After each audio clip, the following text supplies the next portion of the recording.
Primeiramente, boa noite para todos. Para quem ainda não me conhece, sou o professor Rodrigo Silveira, da Escola das Plantas Ervanário. Eu trabalho com terapia há mais de 20 anos e ensino há mais de uma década sobre fitoterapia. Criei uma escola específica, especializada para as pessoas que têm interesse sobre ervas medicinais. Tem uma das maiores bibliotecas online de ervas medicinais em língua portuguesa do mundo, e principalmente em termos de extensão de conteúdo. Essa biblioteca ela é referência para diversos trabalhos universitários. Fiocruz usa ela como referência também em documentos que ela cria. Então, realmente, vale a pena você conhecer também, para quem ainda não conhece, a Biblioteca das Plantas do Ervanário. E nós temos uma formação em fitoterapia, uma formação em fitoterapia contemporânea. O que significa isso? Que nós utilizamos o conhecimento do passado, da fitoterapia oriental e tradicional, mas numa roupagem, numa visão atual, numa visão contemporânea, adaptada para as necessidades da vida nos dias de hoje e também adaptada para as ferramentas de aprendizado, de estudo que nós temos disponíveis hoje. Então, o modelo como que se aprendia fitoterapia há um pouco tempo atrás, ele não serve mais para o tipo de sociedade e o tipo de necessidade que a gente tem. E uma das pessoas que passou pelas nossas salas de aula e que se certificou com louvor está aqui conosco hoje à noite, que é o Juliano Melo, formado fitoterapeuta pela Escola das Plantas Ervanário. E eu quero agora que ele possa contar um pouco para a gente sobre como é que foi esse início de entrar nessa área de plantas, de ervas. Como é que foi a tua entrada nesse universo da fitoterapia ou até mesmo de lidar com as ervas medicinais? Boa noite a todo mundo também. Boa noite, obrigado. Queria agradecer, Rodrigo, pelo convite aí, de a gente poder participar então dessa live e trazer um pouquinho do conhecimento que eu tenho, e que é pouquinho porque eu ainda estou aprendendo muito, a gente ainda tem bastante para desenvolver, É muito legal. Talvez a história da fitoterapia minha, ela remonta à infância mesmo, ela vem lá de trás, Eu sou paulistano de nascença, mas eu tinha uma ligação com o interior de ir ficar no pé de manga, comendo, no pé de goiaba, e quando chegava lá e a gente tinha algum problema de criança, vinha as avós, as tias-avós com os chás para curar nossa gripe, E acho que desde lá eu sou encantado com esse processo das ervas, E mais velho, em São Paulo, num ritmo diferente, eu comecei a ter problemas de saúde, e a primeira coisa que me voltou na cabeça foi que existia uma maneira de me curar, uma maneira de ter saúde através das plantas e não só recorrer aos remédios, E aí começou de novo, então, o processo de estudo mesmo, um pouco mais sistemático, mas ainda como um paulistano, dentro de um apartamento, Aquela coisa de estudar, Aí, posteriormente, eu mudei de lá, Vim para o interior, vim trabalhar efetivamente com a agricultura, e aí eu passei a cultivar as ervas, e me apaixonei muito mais, porque eu percebia que as ervas medicinais, elas tinham funções no campo, elas tinham funções muito além, O pessoal falava, isso aqui é uma erva daninha. Eu falava, mas como uma carqueja é uma erva daninha? Ela não serve para tomar chá, aí eu comecei a fazer a ligação de que elas nasciam e cresciam em lugares onde o solo tinha problema. E elas estavam ali fazendo um trabalho curativo no solo também. E muito parecido com o que ele faz na gente, Então, aí, com esse link, eu comecei a estudar verdadeiramente. Falei, não, eu preciso entender isso aqui profundamente. E fui fazer curso, eu fiz um curso com você anos atrás, e, enfim, e aí continuei estudando e voltei de novo aí para a gente continuar essa formação e dar continuidade, Comecei a estudar medicina chinesa para entender mais de diagnóstico, porque eu senti que a gente conhecia de plantas, do tipo, as pessoas indicavam, os velhos, assim, tal planta é bom para tal coisa, mas não sabia diagnosticar, fazer análise das pessoas, assim, é bom para isso, mas a pessoa tem isso. Então, eu senti muito falta disso na formação, A gente sabe que o chá é bom para o estômago, mas às vezes o problema não é bem no estômago, Como a gente estuda, então, essa foi a necessidade de me formar. E foi assim, Foi assim. Mas que legal, assim. Eu quero te perguntar mais sobre isso, inclusive. Assim, o Juliano, só fazendo uma referência, o Juliano foi um aluno na primeira versão do 4020, isso já faz aí uns 6, 7 anos, né?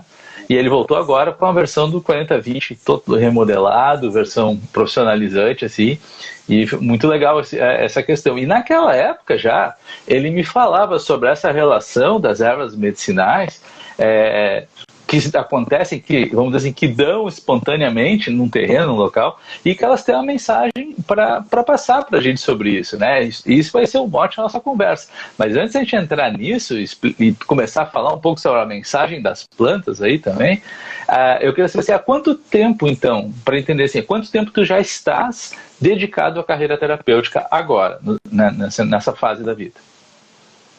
Eu tenho uma formação em terapeuta holístico há 6 anos, mais ou menos, né? E coincide mais ou menos com a formação que eu fiz com você. Okay.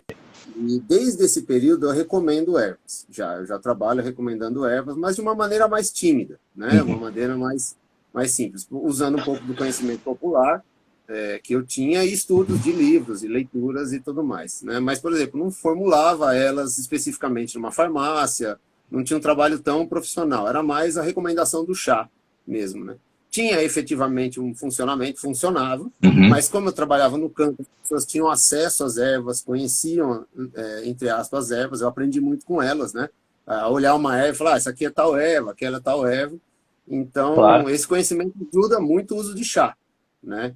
Mas isso não é para todo mundo, porque nem todo mundo tem acesso às ervas, nem tem o conhecimento que é aquela erva de fato, né? E isso leva um tempo, né, para a gente entender. Porque verdade. Há muita confusão, né? Então é mais ou menos esse período que eu trabalho recomendando. Sim. Não, já é um bom tempo, já, com toda certeza. Então tu chegaste a cultivar ervas também. Essas ervas que tu cultivou eram apenas para uso próprio, ou sim para os teus clientes, ou tu chegou a ter, assim, também cultivar, assim, para disponibilizar ao público em geral também? Tu chegaste a fazer um período que tu cultivou ou ainda cultiva? Eu ainda cultivo ervas, mas atualmente é mais no sentido de estudo, né? Eu forneço ervas para alguns clientes que eu ainda tenho, mas é bem pouco, porque minha produção é pequena e eu faço toda ela sozinho. É uma produção biodinâmica, então eu obedeço os períodos da lua, obedeço a época de colheita, e isso tudo é muito trabalhoso, né? E requer muita mão de obra, e a gente não tem mão de obra, né? A mão de obra não está mais no campo, então é difícil as pessoas fazerem isso no campo. Então eu me revezo um pouco isso. Na época em que eu trabalhava plantando mesmo, que eu vendia produtos orgânicos, eu tinha uma plantação maior. E aí eu vendia junto com meus produtos orgânicos. Então tinha sempre chás no meio de cenoura, repolho, tudo que eu plantava tinha chá no meio e as pessoas às vezes paravam na barraca, tô com dor de estômago, tal, não sei o quê. Falando, não, deixa eu ver aqui. Então, tal chá talvez seja bom para você. Então sempre tinha clientes que vinham atrás dos meus chás. Quando o cara nasce para ser terapeuta, até quando ele vende repolho, ele consegue achar cliente. Ou seja, não adianta, né, Juliano? Quando é chamado, quando é propósito, não tem o que fazer, assim, né? O cara vira terapeuta na marra, se for o caso, né? Muito legal, que bom. E me diz uma coisa, assim, ó, em relação à parte das ervas, então, né, dessas ervas que a gente agora chamou de... Tu chamaste as ervas que nascem espontaneamente de bioindicadoras, né? Foi o termo que quando a gente conversou, tu me explicou, né? Eu também estou aprendendo sobre essa parte do Juliano, que é a parte do plantio, né? Eu também sou um cara da cidade, foi criado para fora, minha família plantava, né? Mas a minha família plantava não era exatamente ervas medicinais, plantava outro tipo de... A minha família plantava frutíferas, né? Então conheço bastante de árvore, de laranjeira, de cerejeira, de macieira, conheço bastante. Mas o plantio da erva realmente ele tem alguns outros segredos e tal, e que o Juliano conhece bem. Juliano, essas plantas bioindicadoras, tu me disseste que elas são basicamente, elas indicam a deficiência, às vezes, ou o excesso de algo naquele solo, naquela região. Tu poderia explicar um pouquinho isso para nós, pelo menos o conceito inicial? Sim. Vamos lá. A agricultura, ela começa pela estrutura do solo. se a gente não tem um solo estruturado, a gente não consegue fazer uma agricultura de qualidade. A gente vai ter sempre um alimento pobre, que não vai prover os nutrientes que a gente precisa para se nutrir. Uma das maneiras que a gente tem, sem análise de solo específica, feita em laboratório, é olhar as ervas que estão nascendo no campo. Através delas, a gente tem um indicativo de um mineral que está faltando, ou tem excesso, ou de alguma relação que o solo não está bom. E isso é bem conhecido pelo caboclo do mato. Ele sabe, ele olha assim, essa quiçaça aqui, aí tem pedra no fundo, entendeu? E se tem pedra no fundo, dá para plantar milho, por exemplo. Então, ele tem essa sabedoria. E eu fui aprendendo observando, né? Perguntando. E eu era muito curioso com o mato. Saía para andar com os velhos aqui do bairro e tal, né? Eles gostam do Morro Ipanema, né? Eu moro em Araçoiaba, então eu andava com eles no mato, eles andavam, tá vendo? Eu perguntava, mas que mato é esse aqui que eu não conheço? Aqui, isso aí é bom para quando tem tosse. Mas o que é o nome disso aí? Eu não sei o nome, mas quando você tem tosse, você pode tomar. Aí eu tirava foto daquilo lá e tal, né? Ia percebendo essa relação de como essa planta nascia e aonde ela nascia. E um dos exemplos que eu gosto que foi o que primeiro me atentou, é justo a carqueja, né? Porque a carqueja, ela nasce num lugar do solo, por exemplo, que onde chove acumula água. Ela fica uma água retida, estagnada. A carqueja nasce nesse local, né? E um solo pobre, normalmente, né? E uma das primeiras coisas que eu aprendi da carqueja é que ela movimenta a energia do corpo, ela movimenta o ti, né? Ela tira a estagnação. Então, como ela nasce num lugar que está estagnado, ela já está fazendo esse trabalho lá, de perfurar o solo, para que aquela água consiga ir embora e reestruturar o solo, né? E aí eu fui percebendo que toda a erva daninha, que a maioria são medicinal, elas estão regularizando o solo de alguma maneira, né? Trazendo alguma coisa para o solo. Então, a estrutura do solo, ela acontece a partir da raiz das plantas, a partir da matéria orgânica que tem, e a planta indica para a gente. É um caso que a gente comentou já algumas vezes, por exemplo, se você tem um solo com falta de... Você pega uma roça, é bem comum isso aí. Você vai lá e planta alface, por exemplo, que adora nitrogênio. Quando você retira o alface e larga a roça, vai nascer picão preto. Porque o picão preto, ele nasce numa terra mais ou menos com matéria orgânica, mas que já não tem nitrogênio. Então, ele vem e nasce ali. E o que ele vai fazer? Ele vai produzir uma matéria orgânica muito rápida, porque ele cresce rápido, ele sementeia rápido, e vai encher de matéria orgânica que vai virar nitrogênio para uma outra cultura, né? É óbvio que a gente não deixa isso acontecer, a gente vai lá e tira o picão preto, mas se largar, ele vai fazer isso, né? Ele vai corrigir o solo. Ou seja, o ideal seria a gente poder dividir a terra em várias partes, deixar o picão preto durante um tempo fazer o trabalho dele, para depois voltar a utilizar o solo já assim, corrigido, por assim dizer.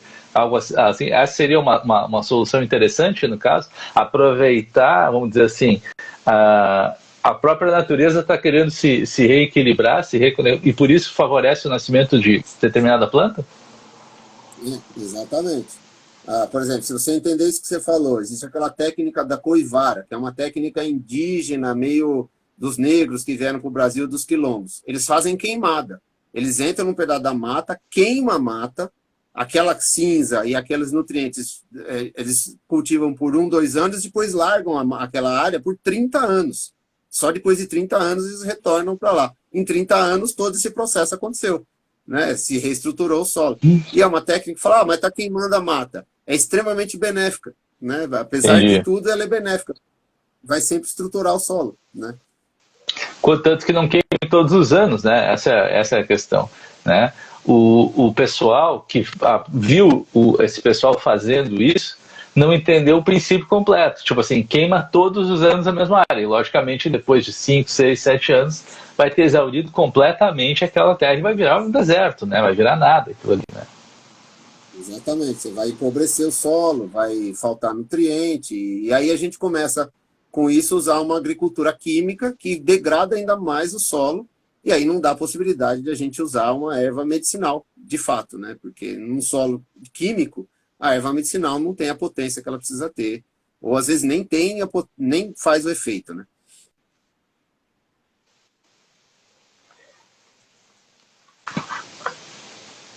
Sim, eu tenho um pessoal que eu conheço que planta, né, ervas para uso medicinal, né, e faz plantio orgânico, né.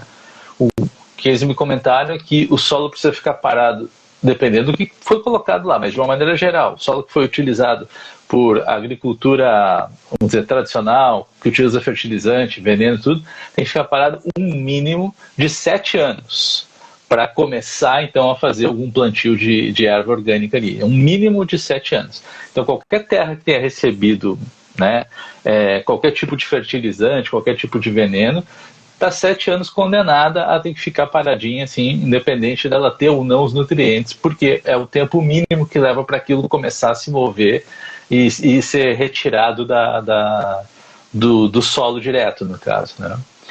E tu falaste no picão preto. O que mais? Conta mais pra gente aí que outras ervas e que elas mostram no terreno também. O picão preto, então, para quem está curtindo e está acompanhando, mostra que falta nitrogênio no terreno ou no vaso, porque assim, ó, eu também vejo que nascem essas ervas, a gente pega e traz uma terra para casa, planta um vasinho dentro de casa, no apartamento, daqui a pouco tem um picãozinho ali. Então quer dizer que aquela terra já veio pobre em nitrogênio, é isso?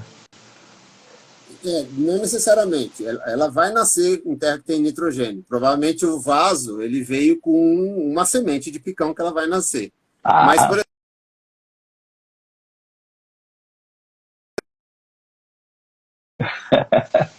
Ah, aquela espontaneidade, né? De fato você vai ter essa planta, ela vai ser medicinal, mas não é que nem na lavoura, que na lavoura, se você adubar a lavoura, não vai nascer picão preto, vai nascer picão branco, por exemplo, né? Que já é uma planta que nasce onde tem excesso de nitrogênio, entendeu?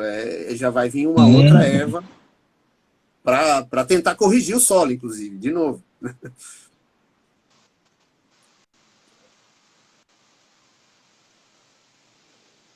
Sim, sim. E é interessante, né? Porque o picão preto e o branco, em termos medicinais, eles são muito parecidos. Praticamente, são plantas diferentes, tá, gente? Eles são plantas que têm, inclusive, nomes científicos diferentes, às vezes são espécies totalmente diferentes. Inclusive, quem não conhece muito e olha o picão branco, acha que é camomila, porque ela tem aquela florzinha, o centrinho amarelo e a florzinha, né, branquinha, tipo uma margaridinha pequena, tipo a camomila. Tem gente que se atrapalha. Claro que a planta em si, né, a folha é totalmente diferente. Mas tem quem não conhece muito, chega num campo, chega no mato, você acha que é camomila e é picão branco muitas vezes. E a diferença, acho também do picão preto e não é nem a diferença, picão preto e picão branco também é punk, né, Juliana? Sim, todas são punks, elas são comestíveis, né? O picão branco é Eu usado estou em com um alguns delay. países da América Latina como um tempero, como um orégano. Ela é seca e usada como orégano, entendeu? Então, ela é super saborosa. Eu tenho aqui, eu como, eu faço salada dela e como, por Oh. exemplo. Que legal. Então, picão preto, pouco nitrogênio, picão branco, quando tem bastante nitrogênio na terra. É uma indicação, uma bioindicação, é uma mensagem que a terra está dando para a pessoa, né? Então, quem mais? Quem mais tu poderia citar? Tu falou da carqueja que tem em lugares que a água está estagnada, falou que o picão preto em lugares onde tem pouco nitrogênio e o picão branco onde tem bastante. Que outras ervas que tu pode trazer para a gente que também estão dando algumas indicações, estão trazendo mensagens sobre aquele solo, sobre aquele local? Uma erva que é legal, essa é bem conhecida da turma, é a tiririca. Né? Tiririca, ela nasce, tem bastante, em bastante locais, né? Então é uma erva bem interessante. A tiririca, ela tem uma indicação que é muito interessante para quem tem acesso a um produtor e, por exemplo, você recebe uma indicação de comer couve para repor magnésio no corpo, entendeu? Se a couve é plantada num lugar onde nascer tiririca, não tem magnésio, porque ela indica deficiência de magnésio na terra, entendeu? Então aquela couve não Tá. vai ter magnésio. É interessante isso, né? Ela indica um solo compactado, um solo super pesado, assim, né? A Mas gente fala olha, que gente, o é solo tem um bem negócio de interessante. tem a parte de cima, onde a gente Hum, planta, e embaixo forma um espelho, que fala, né? Uma laje. Aqui nada penetra. A tiririca adora nascer nesse local. A raiz dela espalha muito aí. Né? Então, por isso que ela é super hum, difícil de acabar, né? Onde tem tiririca, o sim. pessoal fica doido. que ela espalha pela laje e você não consegue tirar, né? Ou seja, teria que arar essa terra, teria que quebrar essa laje, assim, para ela poder começar a ficar menos interessante, no caso, para a tiririca morar ali, né, dessa forma, né? Mas também, quando forma essa laje, também penetra menos água, né? Então, tecnicamente, é uma região, uma área onde acumula menos umidade, né? O que para plantação também complica um pouco, né? A planta não tem onde tirar água para poder crescer, né? Ou não é assim? Pode me contradizer, porque eu não sou. Eu sou aprendiz de agricultor, no caso, né? Tu, quando era garoto, era aprendiz de raizeiro, né? Eu também sou aprendiz de raizeiro e aprendiz de agricultor. Vamos lá. Não, tá certo essa colocação. Uma terra, quando tem essa laje que a gente fala, ela fica super fácil de ter erosão, porque a terra de cima se solta muito fácil. E, inclusive, o trabalho da tiririca é um pouco segurar essa terra. A raiz dela segura isso aí e evita essa erosão. E nesse ambiente vai nascer as plantas indicadoras que a gente chama de pivotante, que tem a raiz profunda. Elas vão começar a furar o solo para que a água e o oxigênio penetrem no fundo do solo. Aí vai nascer, por exemplo, açapeixe, que é uma planta interessante, né? Açapeixe é uma planta que fura profundamente. Vai nascer guanchuma. Guanchuma é uma erva considerada daninha, ela tem uma raiz super profunda. A guanchuma se faz vassoura caipira. Aquela vassoura que o pessoal olha de bruxa, assim, ela é feita de guanchuma. Então, ela é bem lenhosa, ela forma uma fibra e a função dela é furar mesmo o solo. Entendeu? Então, vai precisar trabalhar. Quando o solo fica aerado, quando desce a água, normalmente a tiririca vai embora. Ela sai sozinha do sistema, porque já não é mais o ambiente dela. Então, resumindo a história, sim. Não resumindo, porque é um assunto muito interessante e dá para a gente ficar um tempo nisso, mas para ver se eu consigo juntar um pouco a ideia. Quando aparece essa informação, se, por exemplo, no lugar desse, se a pessoa trabalhar para a forma da água entrar, não precisa ficar lutando com a tiririca, é só usar a mensagem que ela deu, proporcionar que a ferrene, a tiririca vai embora sozinho, e também o picão, se botar nitrogênio, ele vai embora sozinho. O picão branco, se você plantar uma planta que sequestra bastante nitrogênio como a alface, ele vai embora sozinho, não precisa ficar lutando com a erva daninha. É mais ou menos isso? Exatamente.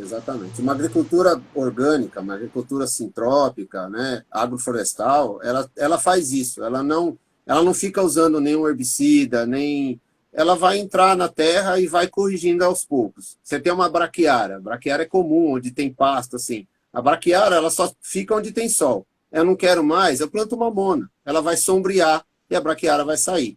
Então, esse processo de recuperação do solo é um processo supernatural e que propicia a saúde do solo. Para que quando você plante o alimento, você tenha os nutrientes que você precisa dele.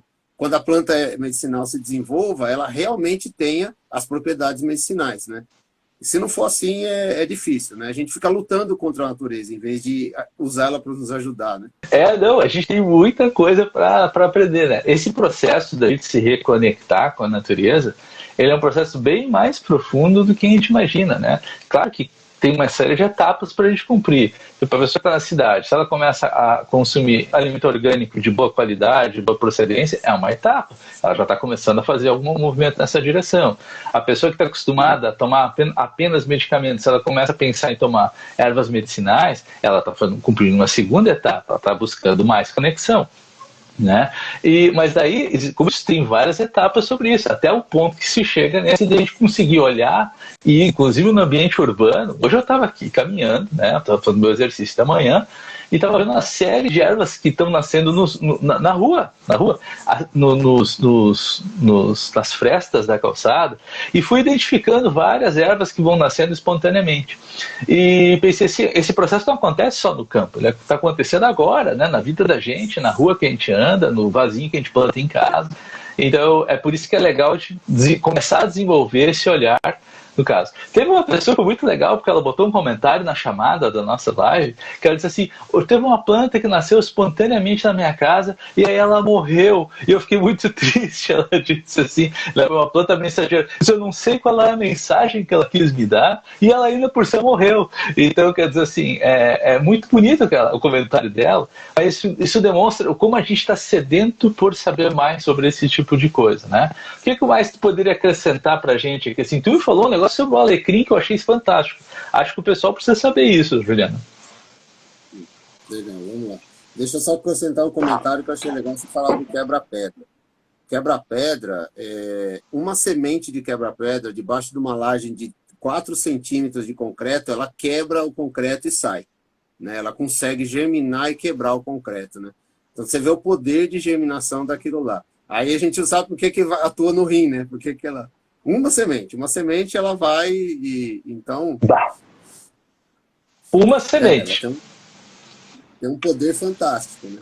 Quebra a pedra do rim, claro. Ela vai quebrar.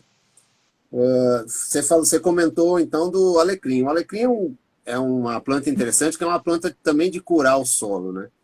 Eu descobri isso aqui, plantando, junto com o pessoal da roça, que o alecrim ele gosta de nascer em terra ruim. A pior terra que tiver é a terra que o alecrim vai nascer. E seria até interessante, não dá para mostrar aqui, mas mostrar uma foto do alecrim que eu tenho plantado aqui. Então, eu tenho um pedaço do meu terreno que tem uma terra de poço.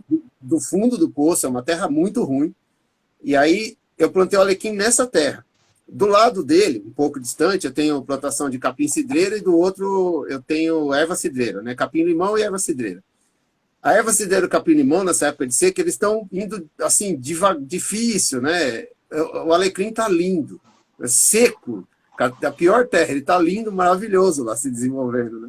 Então, é uma erva super de curar o solo, assim, sabe? É uma erva solar muito forte, suporta calor e tudo mais. E o legal é que eu aprendi um pouco aqui, depois fiz a experiência, de que uma erva ela só se torna medicinal 3 anos depois de cultivada. Antes disso, ela é bom para tempero, mas medicinal, você precisa esperar esse tempo para que ela se torne, então, medicinal, numa terra ruim. Se você plantar numa terra boa, ela fica fraca, entendeu? Então, eu não sei quimicamente isso, como é que se mediria se levasse um laboratório, mas você percebe pelo aroma, você percebe pelo gosto que ela tem, que ela é mais fraca quando é plantada num ambiente muito confortável, entendeu? Ela precisa de um ambiente meio hard, assim.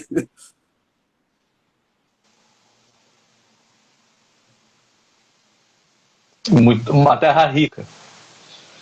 Entendi. Isso está falando especificamente do alecrim, né? Essa questão de que ele leva 3 anos para virar medicinal. É isso? Sim, isso é específico do alecrim.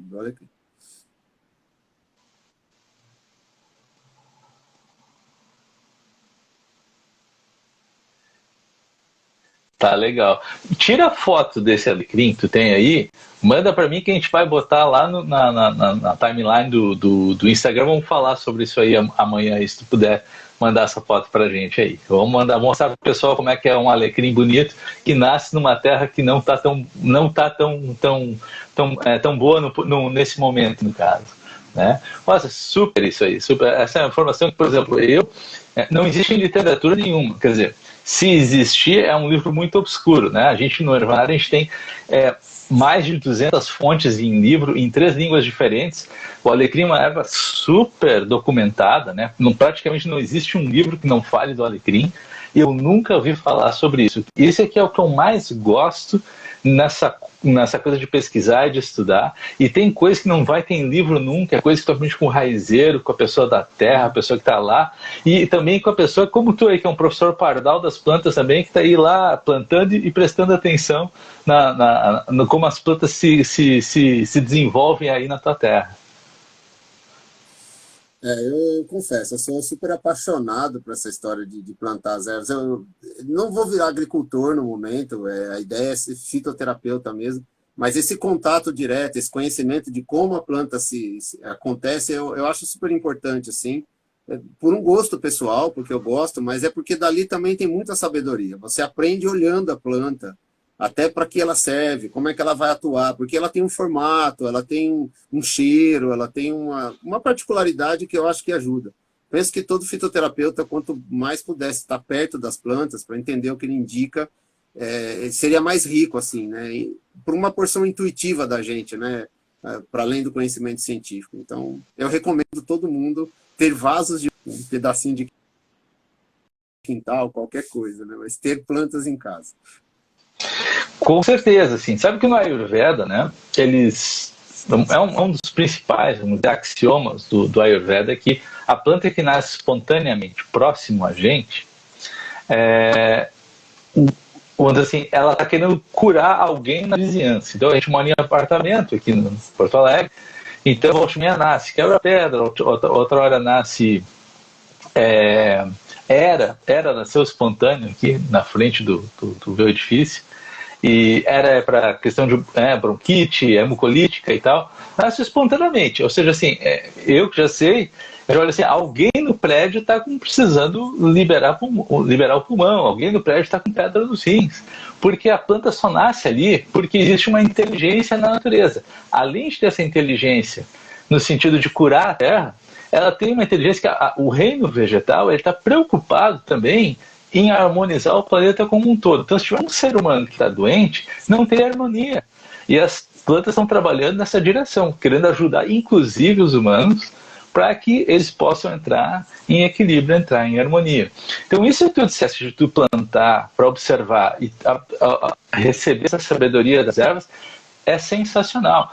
Isso vai fazer o teu olhar como fitoterapeuta, que já é muito bom, ficar cada vez mais refinado, porque quando tu observa isso na planta, tu também te torna um excelente observador para observar isso nas pessoas também. Então isso está afiando o teu olhar e isso é muito legal. Você sabe que o Juliano, ele tem um perfil lá nos fitoterapeutas do Hervanário.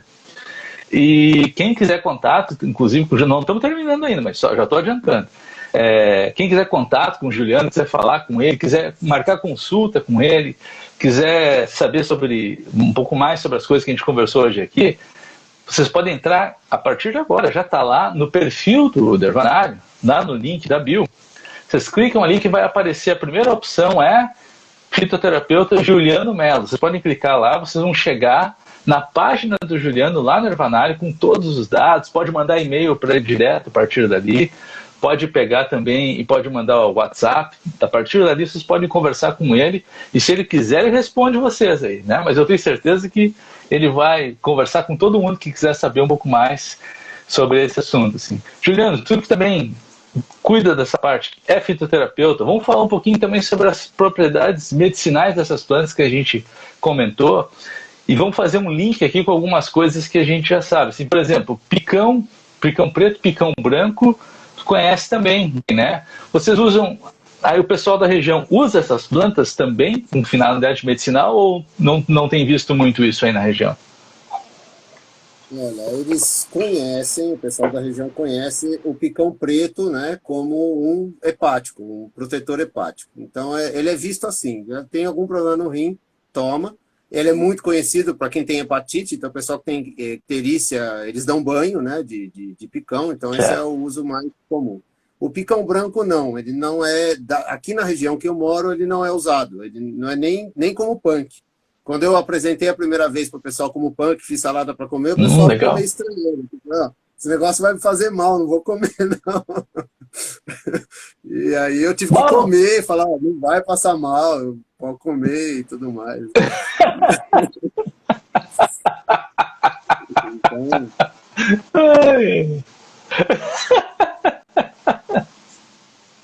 Sim. Não, é genial. Tu vê, olha, tu foi para a roça e foi mostrar para o pessoal da roça como é que usar a erva. Assim, olha, tu é uma caixa de surpresas mesmo, Juliana. Realmente é interessante. Mas acho que é o melhor exemplo, né, de alguém que estuda e ao mesmo tempo está na terra e está juntando o melhor dos dois mundos, né? Isso é realmente sensacional.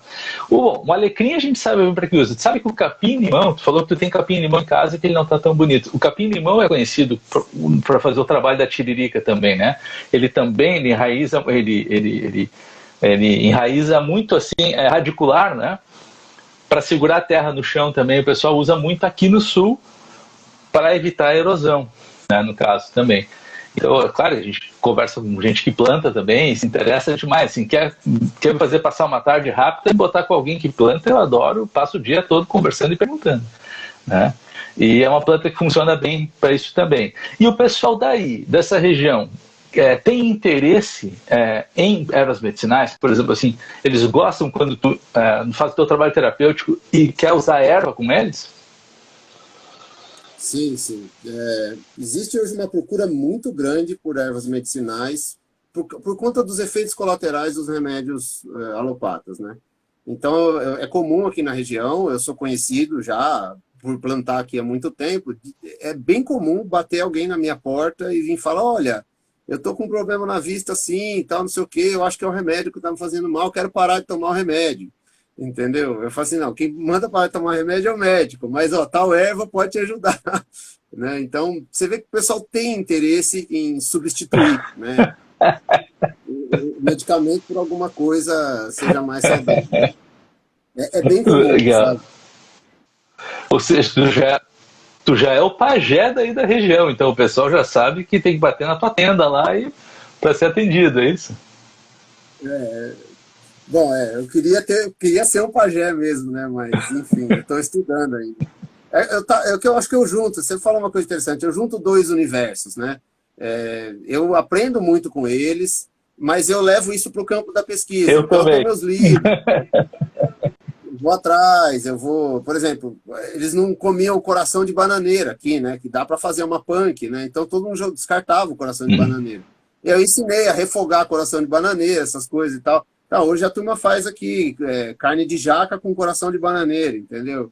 E é legal introduzir isso. Não que eu trouxe tudo, isso foi uma coisa, eu aprendi muito mais eu aprendi do que trouxe. Mas a ideia é que trazer esse conhecimento para um campo mais sério, de fato, né? Tirar a dúvida, né?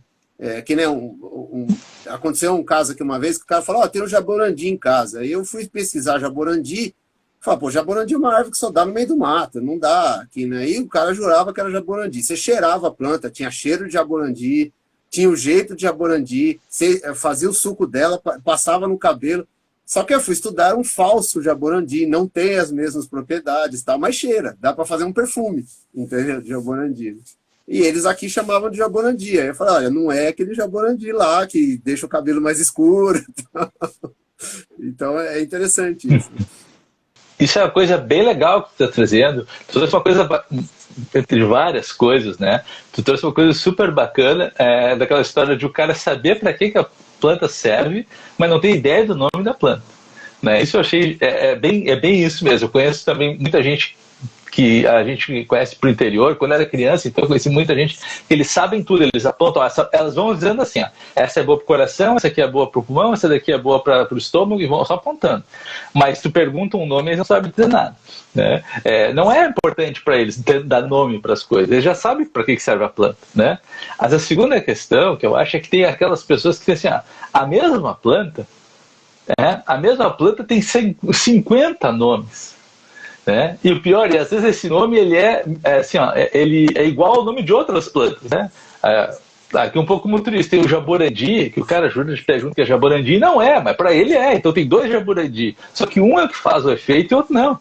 Então isso tem muito, né, para fora. E essa é a dificuldade, às vezes, que acontece da gente aprender na terra, né? Tem que ter muita paciência, né, para isso. Mas é uma troca interessante, porque quando você traz o conhecimento para eles e fala, tá vendo aqui, mostra uma foto e compara, eles compreendem na hora. E isso é interessante da troca, né, com o pessoal da Terra. Eles não teimam muito assim, né? Eles são tão abertos quanto eu sou para aprender com eles, eles são para aprender com o de fora. Falar, então é por isso e tal, né? É por isso que eu usei o shampoo de jaborandi e meu cabelo não ficou preto. Então tem essa questão. Que bom. Graças a Deus, ao longo dos anos, assim, eu tive a oportunidade de conhecer gente muito bacana, gente muito interessante, com muito conhecimento relacionado ao universo das ervas, mas é tão vasto o universo das ervas que a gente pode estar falando aqui de plantar, e é um assunto fantástico, a gente pode estar falando de aspecto medicinal, e é um assunto super interessante, tem muita coisa para saber. Então, o universo das plantas, ele vai te levando, ele conecta com muitas coisas e vai te levando para várias direções. Aí vai te levar para o óleo essencial, vai te levar para a perfumaria, vai te levar para a cosmética, vai te levar para lugares variados, né? E eu, muitos anos atrás, eu conheci uma mestra que ensinava, a especialidade dela era fazer a conexão direto com a planta, né? Então ela conhecia um método para conversar com a planta. Então ela conseguia falar com a árvore, conseguia falar com a planta. Eu lembro que a primeira planta que ela disse que ela fez essa conexão foi um pé de ervilha. E teve altos papos com ele. Assim, e a questão é pensar, a pessoa é louca. Não, não é não. Não é não, é uma pessoa que sim, que ela conseguiu fazer o que, por exemplo, o pajé faz, porque você falou que ia ser um pajé, né? O pajé faz isso, o xamã faz isso, ele tem a capacidade de poder mudar a ressonância dele, a frequência dele, e entrar em contato com a planta. Então, quando a gente deu o nome da nossa live de hoje de plantas mensageiras, a verdade é porque tem dois tipos de mensagem que eu acho que as plantas... Dá uma cortadinha aqui. Então, o outro tipo de informação é num nível mais energético, num nível mais elevado. Então, isso é uma coisa muito, muito especial também, né? E sei que tem muita gente que está esperando para saber mais sobre isso. Como é que eu me conecto com a natureza? Como é que eu começo a aprender direto com a natureza, direto com a planta?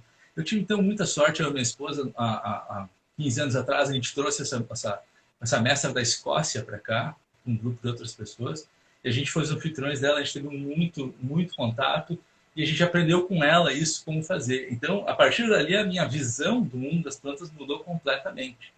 Porque quando eu tenho uma dúvida sobre uma planta, que o livro não pode me dar, eu posso entrar em contato com a planta direto. E eu posso saber se eu estou certo, se eu estou errado. Eu posso saber se é por aí, se não é, né? Se ela quiser se comunicar comigo, né? Então, também é por isso que assim, plantas mensageiras é porque toda planta tem uma mensagem para contribuir. Ou vai ser uma mensagem que a gente aprende desse comportamento da planta na natureza, ou para quem já aprendeu como fazer, como os xamãs, os pajés fazem também, os druidas, né? Criar essa conexão, criar essa ponte para poder se conectar com a planta também. E talvez algumas pessoas queiram saber sobre isso. Então, quem quiser saber mais sobre fitoterapia e as plantas relacionadas com a terra, ou quer uma consulta de fitoterapia, entra ali no link do Herbanário, clica lá no perfil, está lá o perfil do Juliano, conversem com ele. Tem muita coisa legal para compartilhar com vocês. Mas quem quiser saber também sobre essa parte de como é que a gente se conecta com a energia da planta para poder buscar um outro nível de cocriação, outro nível de cooperação com a planta, aí você entra em contato comigo, porque a gente vai estar falando sobre isso nesses dias agora. Quem já viu a nossa agenda de outono, agora em agosto a gente está dando oportunidade para as pessoas aprender a fazer isso também. Juliano, para a gente encerrar a nossa live, quero te dar a oportunidade de tu fazer o teu fechamento aí, deixar algum recado para o pessoal, né? A palavra é tua, vamos lá. Legal, eu adorei participar da live aqui. Queria dizer para todos que eu tenho uma paixão muito grande pelas plantas, estimulo todo mundo a procurar as plantas, que seja um vaso ornamental em casa, que seja uma erva para fazer um chá, um tempero para cozinhar fresco, entendeu? Acho que isso é importantíssimo.